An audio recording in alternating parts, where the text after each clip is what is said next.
Most of us grew up with the children's book version of Thanksgiving. The Pilgrims wanted religious freedom, they sailed across the ocean, met friendly Indians, shared a meal, and everyone lived happily ever after. But if you've ever looked at history long enough to notice the missing pieces, the gaps, the strange coincidences that don't fit to the clean, simple narrative, then you start to see something else behind the story. Something far stranger, something far darker, and something far more orchestrated than anything a textbook ever mentioned. Because Thanksgiving didn't happen because of good planning. It didn't happen because these settlers were brave or brilliant or even lucky. In fact, when you look closely, the one question becomes clear. How did Thanksgiving even happen at all? Why wasn't the story snuffed out before it ever began?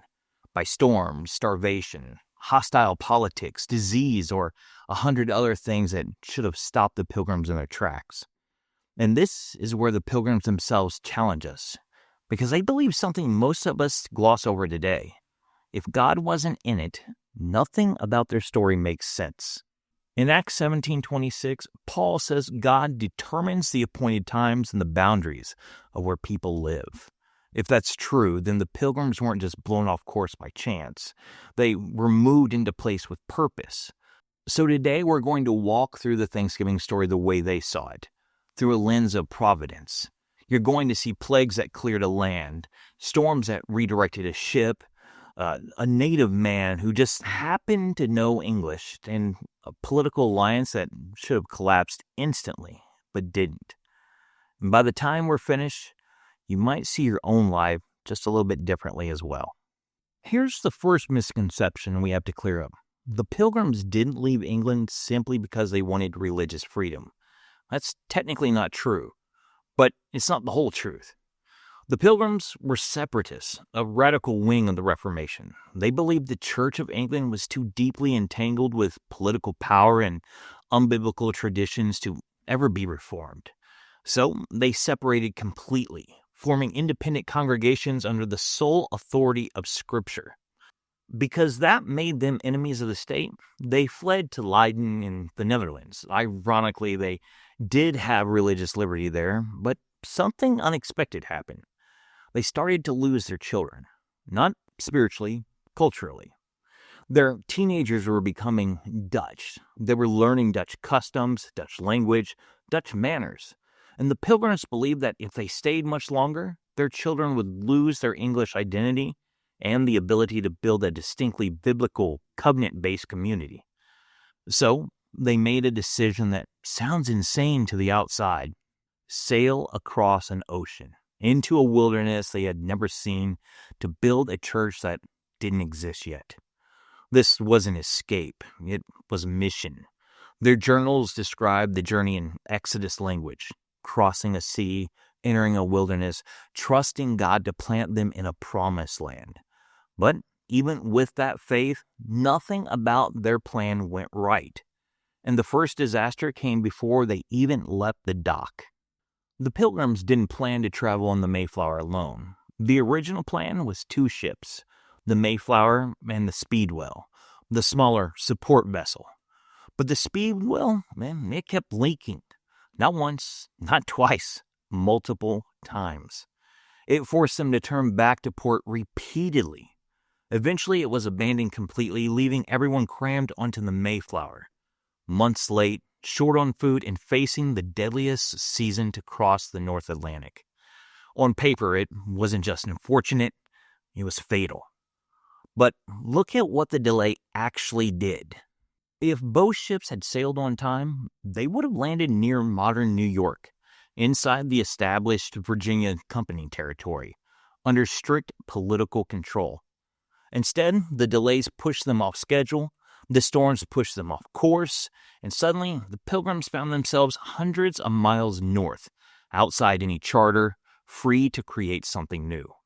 This mistake is what gave us the Mayflower Compact, a covenant written under God rather than a pre-written English charter. They didn't plan that, they didn't predict it, but they believed God did. And the storms, they weren't over yet. The Atlantic crossing was brutal. Bradford writes about storms that slammed the ship so violently The passengers were convinced they wouldn't survive. During one storm, a passenger named John Howland was thrown overboard. Imagine disappearing into icy waves with a full storm raging. But somehow, incredibly, he reached up, grabbed a trailing rope, and the crew pulled him back into the ship. He lived, and later, he fathered a massive family including presidents, poets, and major American figures, including presidents like John Adams and John Quincy Adams, poets like Longfellow, and major innovators like George Eastman of Eastman Kodak and Richard Sears of Sears and Roebuck. The Pilgrims saw Howland's rescue as Providence, a literal rescue from the death that changed future generations. But there was more. Then the ship's main beam cracked. Not a small crack, a structural breach that could have ended the voyage instantly. But one of the Pilgrims had packed a large iron screw, likely intended for house building. That one random tool made it possible to brace the beam and keep the ship together. To them, it wasn't random. It was provision. But their biggest redirect was still ahead. When the coast of North America finally appeared, the crew wanted to sail south to reach the Hudson River, their legal destination. But fierce winter weather, dangerous shoals, and unpredicted wind blocked the path. They had no choice but to turn towards Cape Cod, seeking shelter. That forced landfall, that quote-unquote wrong turn, placed them on a coastline that would shape everything that followed.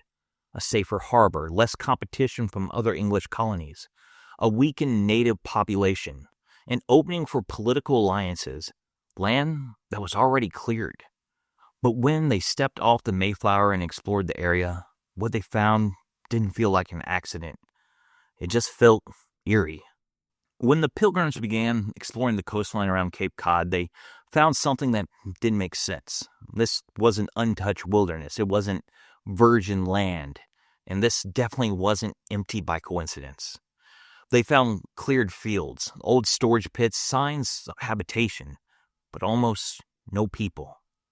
The place where they would build Plymouth had once been the native village of Patuxet, part of the Wampanoag Nation. But in the years just before the Pilgrims arrived, a mysterious epidemic swept through the region, killing an estimated 75 to 90% of the coastal native population. Entire villages were wiped out. European traders described seeing unburied bodies, abandoned homes, and whole communities vanished. Modern medical historians now believe the disease was most likely leptospirosis, a bacterial infection spread by animals, especially rats introduced by European ships. It was horrific. It was tragic. But for the Wampanoag, it was a cultural catastrophe. But to the Pilgrims steeped in the Old Testament imagery, Israel entering a land prepared before them, they saw something they could not ignore. They had landed in a place that had already been cleared, planted, and abandoned. To them, it felt like provision. But it also raised a moral tension, a tension we'll look at later in this episode. Because their survival was tied to a tragedy they didn't cause but deeply benefited from. And that tension only deepens with the next part of the story. This is the moment where history stops feeling like coincidence and starts feeling like choreography. Because how do you explain Squanto? His Wampanoag name was Tisquantum, and if anyone had a reason to avoid helping the English, it was him. His story begins years before the Pilgrims ever stepped foot in America. He was kidnapped by an English captain, taken across the Atlantic, sold into slavery in Spain, rescued by friars, taken to England, learned fluent English, returned to America in 1619, only to find his entire Patuxet village dead. He was the lone survivor of his people. And this man, fluent in English, skilled in agriculture, experienced with Europeans, and carrying a story of tragedy and providence, just happened to be living under Chief Massasoit. And this man, fluent in English, skilled in agriculture, experienced with Europeans, and carrying a story of tragedy and providence, just happened to be living under Chief Massasoit, when a shipload of starving, inexperienced separatists showed up at the very spot where his village once stood. The Pilgrims didn't see this as luck. They saw it as miraculous. Governor Bradford wrote that Squanto was a special instrument sent of God for our good, and never left us till he died. Squanto taught them how to plant corn with fish, where to catch eels, how to survive the land's seasonal rhythms, and perhaps most importantly, he became their interpreter and diplomat.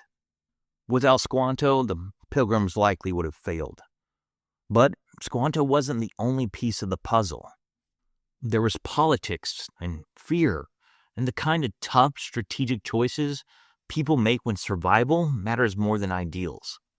Before we move on, if you're enjoying this, make sure you hit the subscribe button and the notification bell to not miss out on future episodes. In March 1621, a political alliance formed between the Pilgrims and the Wampanoag that should have lasted less than a month. But it lasted over 50 years. Here's the reality. The Wampanoag were weakened by disease. The Narragansett tribe were stronger and not hit as hard. And a rising threat from the west put Massasoit in a dangerous position. Why would a native leader align with Europeans who had weapons and unknown motives and unpredictable customs? Because Massasoit was playing for survival. From his perspective, the Pilgrims were small in number. They were desperate for allies. They posed no immediate threat, but they had muskets and political usefulness. From the Pilgrims' perspective, they were exhausted. Half their numbers had died. They had no idea how to deal with the neighboring tribes, and they needed peace more than anything. So they formed a treaty. Mutual defense, no violence between them, return of wrongdoers, and support if either side was attacked. This alliance, fragile as glass, held for decades. Not because both sides were perfect, not because they were natural friends, but because they saw each other as a key to survival. And because Squanto, whose life had been woven through tragedy in Providence, stood between them. And that treaty is what made the next chapter of the story possible. We often imagine the first Thanksgiving as a planned holiday, but historically, it was nothing of the sort. Our knowledge of it comes from one single paragraph in a letter written by Pilgrim leader Edward de Winslow in late 1621. It wasn't called Thanksgiving, no fixed date, no annual tradition, no turkey or pumpkin pie, just a harvest celebration after a year of near death. The Pilgrims gathered crops, they fired muskets, they played games. And when Massasoit heard the gunfire, he came. Not with 3 or 4 men, but with 90 warriors, vastly outnumbering the Pilgrims who remained. But instead of conflict, there was feasting. The Wampanoag brought 5 deer. The Pilgrims brought what little they had. They ate, they talked, they strengthened their alliance. And they celebrated God's mercy after a year of unthinkable loss. But here's what modern Thanksgiving misses. A Thanksgiving Day for the Pilgrims wasn't a holiday. It was a response, a covenant act, a declaration. God carried us through what should have killed us. They had no idea that 400 years later, families would be gathering around tables in their memory. They were simply trying to make it to the next winter. And the winter behind them, well, that's where we go next. The Pilgrims' first winter wasn't simply difficult. It was catastrophe. Nearly half of the Mayflower passengers died between December and March, many from disease, exposure, or malnutrition. William Bradford writes of a time when only a handful of strong survivors were healthy enough to care for everyone else. They cooked for the sick, they cleaned them, they carried them, they washed their clothes and buried the dead. Bradford even describes these caretakers performing all the homely and necessary offices with no complaining. A rare act of love in a colony collapsing under grief. And their losses were so severe that some historians believe they buried their dead at night and leveled the grave to hide their weaknesses from nearby tribes. Imagine walking to that first harvest feast, knowing the graves of your friends, children, and spouses were still fresh on the hill above the settlement. The Pilgrims' gratitude wasn't naive. It wasn't denial. It was defiant faith in the middle of fresh wounds, which is why that feast meant something far deeper than turkeys and games. It was a public declaration that God had not abandoned them. And that conviction would be tested again. There are pieces of the Thanksgiving story that almost never make it into sermons or classrooms. Here's the ones that matter the most, the ones that reshape how we see the Pilgrim's world. The Thanksgiving story wasn't rediscovered until the 1800s. Edward Winslow's letter, the only eyewitness account of the 1621 feast, was forgotten for generations.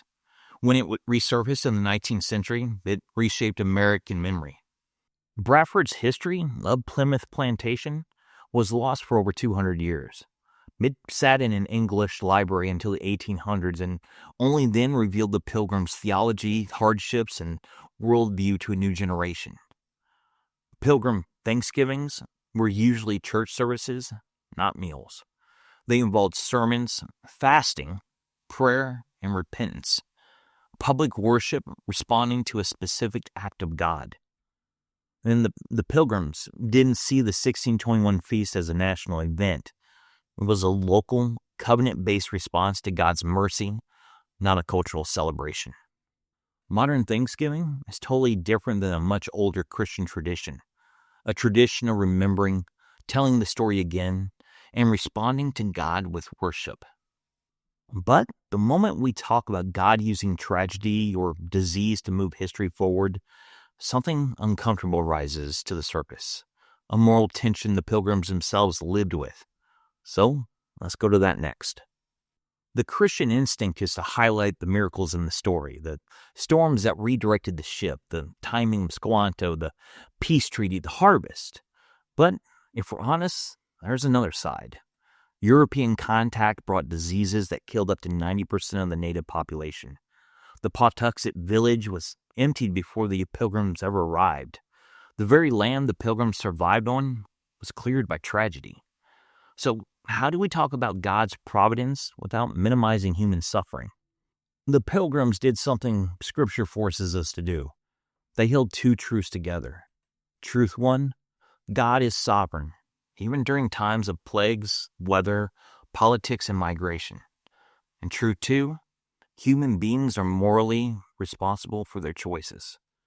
European exploitation, unjust land seizures, later colonial violence, none of that becomes good because God can use broken things.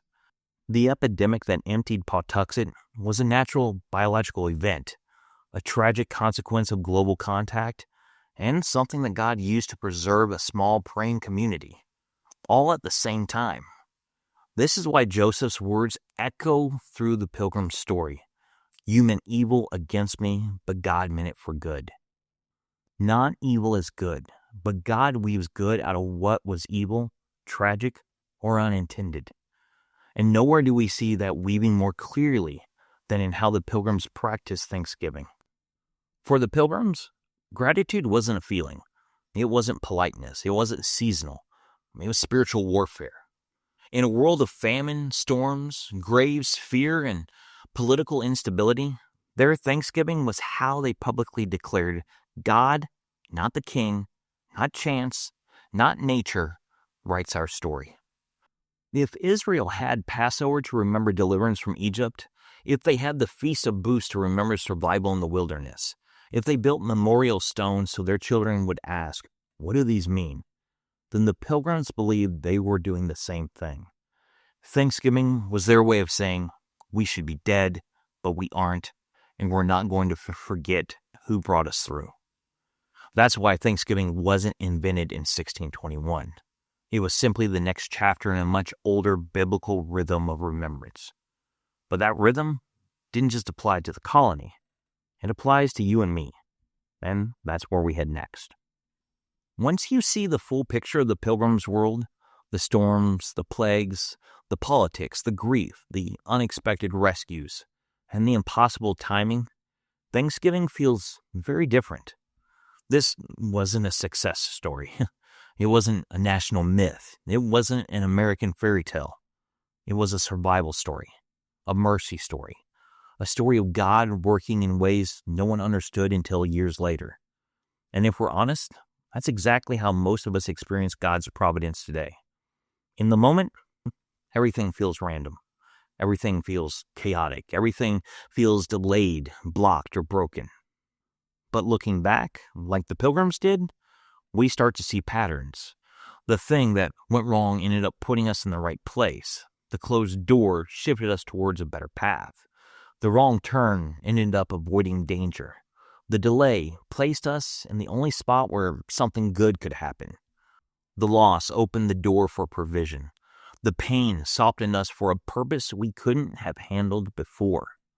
Understand that some things happen just because something stupid takes place. But God can use that stupid thing to help you, change you, bless you. The Pilgrims saw the same thing in their story. If the Speedwell hadn't leaked, they never would have written the Mayflower Compact. If the storms hadn't blown them north, they might not have survived. If the epidemic hadn't cleared Patuxet, they would have been surrounded by stronger tribes and far fewer diplomatic options. If Squanto hadn't been kidnapped years earlier, the Pilgrims might have starved. If Massasoit's people hadn't been weakened by disease, the alliance may have never formed. None of this excuses tragedy, but it does show how God writes straight with crooked lines. And that's what leads us into the next part. When we gather around tables today, most of us think of gratitude in terms of blessings. Family, food, a roof, peace, comfort. Those things matter, but biblically, Thanksgiving was never about comfort. It was about memory, survival. It was a signpost planted in the ground to say, God carried me here. That's what the Pilgrims were doing. They weren't writing an American tradition. They were marking a moment of divine mercy in the middle of overwhelming grief.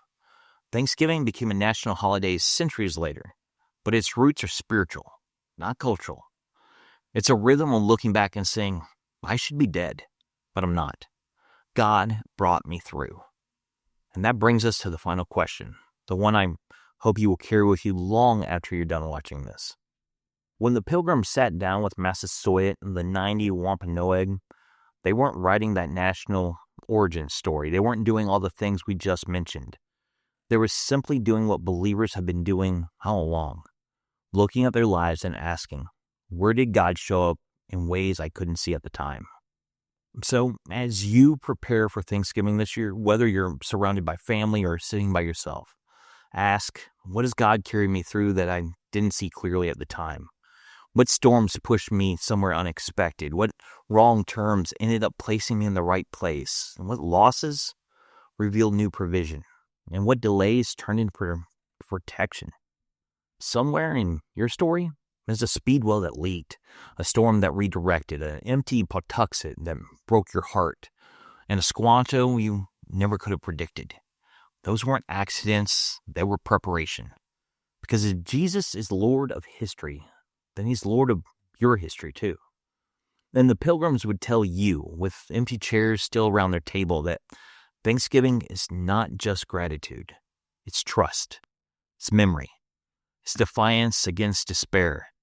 It's worship in the wilderness. It's a declaration. God writes the story even when I can't see the plot yet. I hope this episode has blessed you and opened your eyes to the true history of Thanksgiving. If it has, I'd love to hear about it. And if you enjoyed this episode, then you'll probably enjoy this other episode right here. Thank you for joining me. Stay blessed, and I will see you next time.